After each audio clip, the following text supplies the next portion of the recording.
48 గంటల పాటు జిల్లా వ్యాప్తంగా ప్రైవేటు, కార్పొరేట్, ప్రభుత్వ, ఎయిడెడ్ అన్ని బంద్కు పిలుపునివ్వడం జరిగింది. అందులోనే భాగంగానే ఇవాళ కూడా మొత్తం 48 గంటల పాటు బంద్ నిర్వహించడం జరిగింది.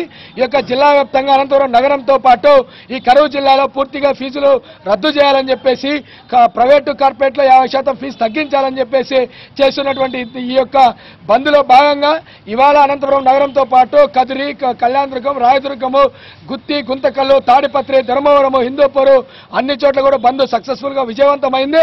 ఈ 48 గంటలు బంద్తో పాటు కూడా ఈ 48 గంటలు బంద్ ఒకటి అయిపోయినంత మాత్రాన వదిలిపెట్టే ప్రసక్తే లేదు. అవసరమైతే ఈ యొక్క ప్రభుత్వాలని, ఈ యొక్క మంత్రులందరినీ కూడా చొక్కా పట్టుకొని నిలదీసి అడిగేటువంటి పరిస్థితి ఎదురవుతుంది. ఎందుకంటే ఒక పక్క ప్రభుత్వ విద్యా వ్యవస్థ నిర్వీర్యం అయిపోతుంది.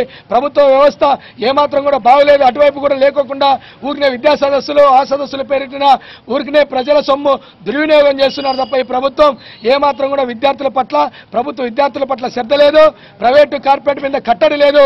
ఈ ప్రభుత్వానికి వ్యతిరేకంగా విద్యార్థులు పెద్ద ఎత్తున ఆందోళన నిర్వహిస్తామని చెప్పేసి, అది కరూరు జిల్లాలో పెద్ద ఎత్తున ముందుంటామని చెప్పేసి ఈ సందర్భంగా ఐక్య విద్యార్థి సంఘంగా ఏపీఎస్ఎఫ్ విద్యార్థి సత్తా, బీసీ విద్యార్థి సంఘము, మాది విద్యార్థి సంఘము, గిరిజన విద్యార్థి సంక్షేమ సంఘము, విద్యార్థుల